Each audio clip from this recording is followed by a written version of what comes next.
जय हिंद दोस्तों, नमस्कार सभी भाइयों को। साथियों, ये बैंक के रिकवरी एजेंट आपको कब तक परेशान करेंगे, कितने सालों तक परेशान करेंगे और आखिर ऐसा कोई तरीका है भी कि हम इनकी रिकवरी को, इनकी विजिट्स को, इनके कॉल्स को बिल्कुल ही स्टॉप कर दें। तो आज इन्हीं सवालों का जवाब आप लोगों के लिए लेके आया हूं। आज आपको इन्हीं के बारे में बताऊंगा और आपका सिर्फ 2 वर्ड्स में आपका पूरा जो डर है उसको क्लियर करने वाला हूं।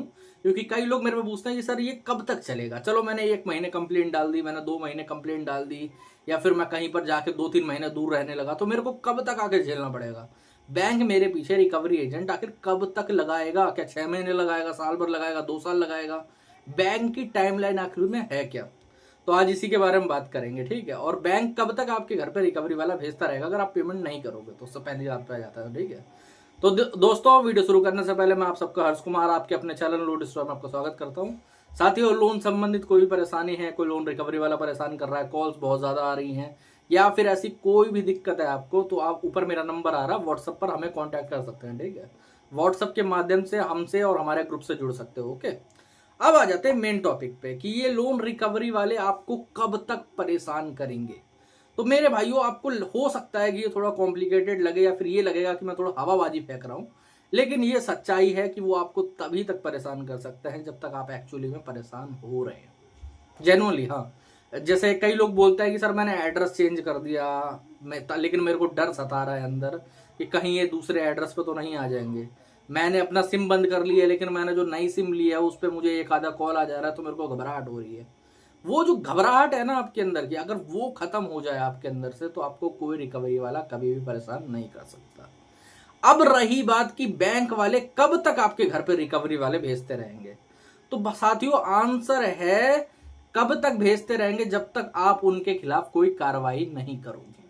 जेन्युइनली कई ऐसे क्लाइंट्स हैं जो कि भाई साहब 6-7 महीने इधर उधर रह लेते हैं, 6 महीने के बाद जाते हैं, एक आधी उनको कॉल आ जाती है, वो बोलता है कि हाँ मैं पेमेंट करवा दूंगा आज नहीं तो कल, और फिर उनके घर पे दोबारा विजिट हो जाती है और फिर वो परेशान हो जाते हैं।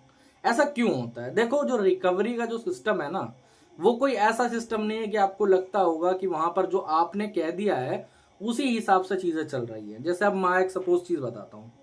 आपने, मैं हर बार हर वीडियो में कहता हूं कि आप आरबीआई में कंप्लेंट करो, उसके बाद विजिट रुक जाती है, जो कि ट्रू है, 100% ट्रू बात है, ये 100% सच है। अगर आप आरबीआई में कंप्लेंट करते हो तो आपके घर पे दोबारा विजिट तो नहीं होगी, लेकिन तब भी देखा गया है कि 6-7 महीने के बाद किसी के घर में दोबारा विजिट होती है।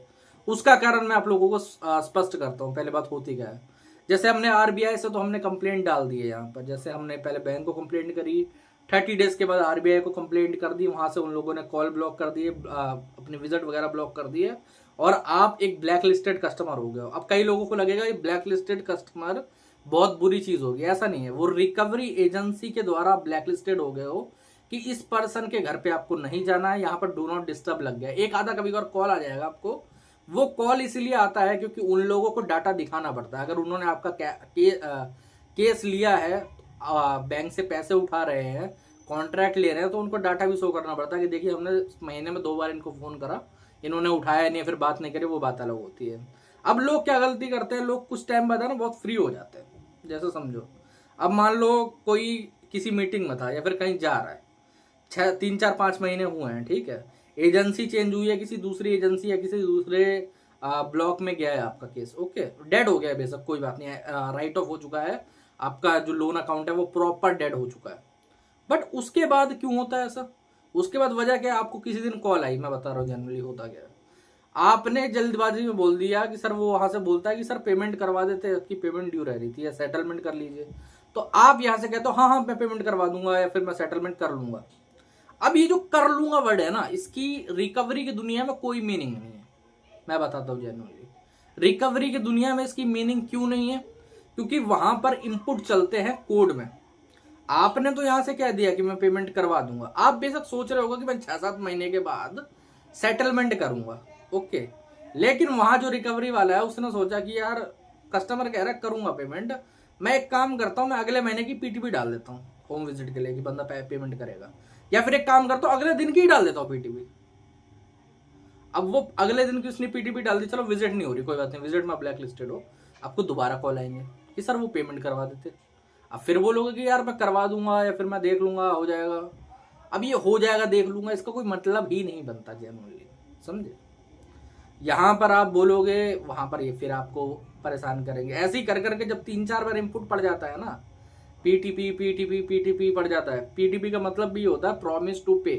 कस्टमर ने प्रॉमिस करा है कि वो कल पेमेंट करेगा, या कस्टमर ने प्रॉमिस करा है कि वो अगले महीने पेमेंट करेगा, समझे। अब ऐसे ही कर करके वो केस फिर ब्लैक लिस्टेड से हटके आ जाता है रिकवरी में। तब आपके घर पे दोबारा विजिट स्टार्ट हो जाती है, समझे। कई लोग जो मेरे पे कहते हैं ना कि सर मैंने आरबीआई भी करके देख लिया, लेकिन 6 महीने बाद 3-4 महीने तो चुभ रहा है, 3-4 महीने के बाद फिर से आ गया। अरे भाई कॉल में तुमने 100% गलती करी है। आप अपने वर्ड्स जो कई बार बोलते हो उसको सोचते नहीं हो, समझते नहीं हो। अब आप इसी की जगह पे बोल देते हैं कि इसको आरटीपी डाल दो, मैं 6-7 महीने के बाद सेटलमेंट करूंगा। उसकी वहां पर वो बात खत्म है, वो आगे कुछ बोल ही नहीं सकता। हाँ वो आपको ये बोल सकता है मैं आरटीपी क्यों डालूंगा, मैं क्यों करूंगा। तो आप उसको बोल सकता है तेरा बाप भी डालेगा आरटीपी, नहीं डालेगा तो एक काम कर, फिर मेरा इनपुट ही मुझे फोन ही क्यों करा तूने। आगे जब वो कॉल कट करेगा, कई बार लोग क्या गलती करते हैं खुद से कॉल भी काट देते हैं। आपको खुद से कभी भी रिकवरी के कॉल काटनी ही नहीं चाहिए। क्यों नहीं काटनी चाहिए, ये जो रिकवरी एजेंट की 10 लाइन से बैठा रखे हैं ना, इनके ऊपर आरबीआई के रूल्स के हिसाब से, आरबीआई के हर इंडस्ट्री में क्यूसी रहता है जो क्वालिटी चेक करता है कि कॉल की क्वालिटी कैसी है। जैसे आप कपड़ा भी लेते हो ना, तो उसकी भी जो मैन्युफैक्चरिंग लाइन होती है वहां पर भी एक क्यूसी बैठता है, वो चेक करता है ये सही है कि नहीं है। अब जब वो अपनी तरफ से कॉल काटेगा, वहां पर क्यूसी के पास जाएगा, और वहां पर जाकर वो जब उस रिकॉर्डिंग को सुनेगा, उनके पास ऑप्शन नहीं होता कि वो आगे बढ़ा ले पूरी पीछे बढ़ा ले। उनको वो 10 मिनट का 50 मिनट का तो वो सुनना पड़ेगा। जहां उसे 2-4 पॉइंट मिल गए तो इसके मतलब वो जो क्यूसी होता है उसको इसे गाली देने का मौका मिल गया, वो आराम से इसको सुनाएगा बैठ के। इसका हो सकता है इसको नौकरी से भी निकाल दे अगर इसने कोई अभद्र भाषा का प्रयोग करा होगा तो ये सारी चीजें होती है। आपको इन चीजों पे ध्यान देना, छोटी छोटी चीजें जो रहती है ना, जो हमसे मिस हो जाती है, वो इन लोगों के लिए अपॉर्चुनिटी बन जाती है, समझे। अभी मैंने कहा था कि ये कब तक परेशान करेंगे, जब तक आप परेशान होगे। अब इससे क्या मतलब है, देखो इससे यही मतलब है कि आप कॉल्स पे कई लोग बोलते हैं कि सर मुझसे बहुत बदतमीजी से बात कर रहे हैं, मैं आप करके बात करता हूँ, मैं अपनी प्रॉब्लम समझाता हूँ, ये गाली गलौज कर रहा है, तू तड़ाक कर रहा है, क्या करना है। तो मैं लोगों को बोलता हूँ चलो वो गाली दे रहे हैं, आपने ऐसा तो है नहीं क्योंकि प्रण ले रखा हो कि भाई साहब मैं कभी गाली दूंगा नहीं जिंदगी में, या फिर कुछ हुआ है। अगर वो एक गाली देते तुम 5 दे दो। अभी मैं आपको गारंटी से कह रहा हूं, अगर आप रोड पे जा रहे होगे और किसी का धक्का भी लग जाएगा ना, आप उससे 4 बात जरूर बोलोगे। कोई 100 में से एक आधा होगा जो कि नहीं बोलेगा कुछ भी और चुपचाप चला जाएगा। तो जब कॉल पे तुमसे कोई बदतमीजी करी जा रही है, उल्टा लोगों को डर सता रहा है। मेरे पे लोग जानते हो क्या कहते हैं कि सर मैं कॉल पे उसे, वो मेरे को गाली दे रहा है, मैं कुछ गाली दे दूंगा या कुछ बोल दूंगा तो मेरे को तो कुछ नहीं होगा। अरे मेरे भाई अगर मान लो वो रिकॉर्डिंग लेके जाएगा भी, चलो तो कोई बात नहीं, उसने गाली दी भी नहीं है, तुम अपनी तरफ से दे रहे हो, वो क्या लेके जाएगा रिकॉर्डिंग में कि मैंने कस्टमर को तू तड़ा करके बात करी है, मैंने कस्टमर से ये बात करी है। अगर वो रिकॉर्डिंग लेके जाएगा, कुछ करने की ट्राई करेगा तो उल्टा खुद जेल जाएगा, खुद उसके ऊपर एफआईआर होगी, क्योंकि बैंक ने ये सब चीजें अलाउ नहीं करी हैं, समझे। बैंक जब कोई कंप्लेंट करता है ना तो बैंक ऐसे हाथ पीछे कर लेता कि भाई साहब हम नहीं जानते इसको, आप इसे नौकरी से हटाओ, कुछ भी करो, एजेंसी है ये, समझे। तो इस हिसाब से आपको यही काम करना होता है। अब रही बात रिकवरी वाले घर पे भेजने की, तो मैंने फिर कहा है मेरे भाई, अगर आप कंप्लेंट नहीं करोगे, जैसे मैं आपको एक बात बताता हूँ, कई लोग क्या होते हैं ना, मैं आपको समझाता हूँ। जैसे हमसे बहुत सारे लोग कॉल बुक करते हैं, ठीक है, उनमें से जैसे 5 तो हमारी बात मानते हैं, ठीक है, 2 बंदे ऐसे होते हैं जो कि मतलब थोड़ा कतराते हैं, लेकिन बाद में वो लोग समझते हैं और वो लोग खुद से काम करते हैं, समझ रहे हो उस पर। लेकिन 3 लोग ऐसा जरूर मिलेंगे जो कि अपनी चलाएंगे। जैसे मैं एक बात बताता हूँ, मैंने कल एक बंदे से कॉल पे बात करी थी, मैंने उसे पूरा प्लान बताया कि आपको पहले बैंक को कंप्लेंट करनी पड़ेगी, फिर आप आरबीआई में कंप्लेंट करिए, प्रूफ जमा करिए, उसके बाद आपकी रिकवरी रुक जाएगी। उनका क्या कहना है कि सर मैं आरबीआई में कंप्लेंट करूंगा तो बैंक मेरे को क्या रिप्लाई करेगा, मुझे क्या बोलेगा, मुझ पे क्या कर सकता है। अरे भाई तूने कंप्लेंट करी नहीं है।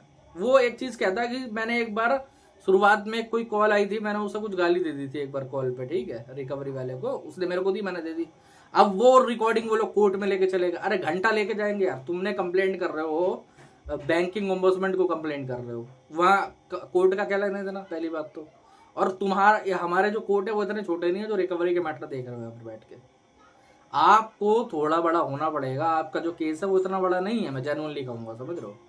चाहे आपका 10 लाख का लोन हो, 50 लाख का लोन हो, मैटर नहीं करता आपका। हाँ ज्यादा बैंक हो सकते हैं तो थोड़ा काम ज्यादा हो जाता है। जैसे अगर एक बैंक से लोन चल रहा है तो आपको सिर्फ एक बैंक को कंप्लेंट करनी रहेगी, लेकिन अगर 10 से है तो भाई 10 को साथ में लेके चलना पड़ेगा, 10 की कंप्लेंट आपको करनी पड़ेगी, समझे। आप ये नहीं कह सकते कि भाई साहब 10 की कंप्लेंट मैं नहीं डालूंगा या फिर 10 वाले ज्यादा परेशान कर रहे हैं।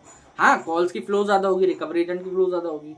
आपको बस अपना डर छोड़ के कंप्लेंट्स पे ध्यान देना है। मैं आपको बता देना चाहता हूँ, अब जितनी देरी करोगे, कई लोग मैंने ऐसे देखे हैं जो कि कंप्लेंट नहीं डालते, 3-3 4-4 महीने तक ऐसी बेइज्जत होते रहते हैं लोगों से, रिकवरी वालों से, फिर एट द एंड जाके उनको भी कंप्लेंट करनी पड़ती है। चाहे वो खुद से करे, किसी और से करवाए, मेल के थ्रू करे, अपना क्या कहते हैं कॉलिंग से करे, अपना पोर्टल पे जाके कंप्लेंट करे, करते हैं, लिखित में जाके दे बेशक बैंक को। क्यों करते हैं? क्योंकि करना पड़ेगा मेरे भाई। अब एक बात बताओ, आपको, आपने जब लोन लिया, मैं आपको क्लियर कट बताता हूँ क्यों। आपने लोन लिया, आपने एप्लीकेशन दी, बिना एप्लीकेशन दिया तो आपको बैंक लोन देता नहीं। अगर प्री अप्रूव्ड भी था लोन या कार्ड तो भाई साहब वहां पर था ना, वहां पर टर्म्स एंड कंडीशन पूछी गई, आप पे क्लिक करवाया गया, आपको खुद से नहीं दे दिया गया कि भाई लोन रख ले, है ना, आपकी कंसेंट ली गई है। अब बैंक एक मैकेनिज्म है, तभी आपसे कंसेंट लिए है ना। अगर वो मैकेनिज्म नहीं होता, कोई आदमी होता, तो क्यों कंसेंट लेता, बोलता कि आपको चाहिए कि नहीं चाहिए, मना कर देता, खत्म कहानी, है ना।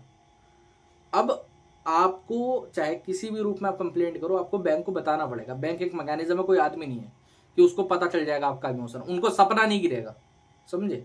जो हमारा आरबीआई है, उसके जो बैंकर्स होते हैं जो कि इन केसेस को सॉल्व करते हैं, उनको सपना नहीं गिरेगा कि भाई साहब कोई बंदा मुंबई में बैठा हुआ है, दिल्ली में बैठा हुआ है, उसके ऊपर ये हो रहा है रिकवरी में, या फिर ये चीज़ें हो रही है। अगर चलो सपना गिर भी गया तो उसको प्रूफ देना पड़ता है, उसको लोन नंबर देना पड़ेगा, उसको ईमेल आईडी देनी पड़ेगी, सब चीज़ें करनी पड़ेगी। ये कौन करेगा? ये आप करोगे, समझे।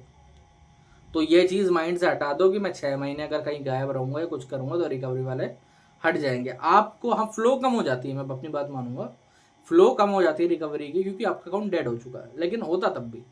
तो इसलिए सबसे बढ़िया तरीका है, पहले मंथ से ही कंप्लेंट डालना स्टार्ट कर दो। आपका जो पूरा केस है वो पहले महीने में ही रिकवरी से हट जाएगा, आपको आगे चल के कोई परेशानी नहीं होगी, समझे। ये गोल्डन वर्ड है, आज की याद रख लो कि जो दुर्घटना घटने से पहले अगर हम लोग उसका उपाय करके रख ले तो वो दुर्घटना कभी होगी ही नहीं, समझे। तो दोस्तों, आज का वीडियो इसीलिए था, यही चीज़ें सबको समझानी थी।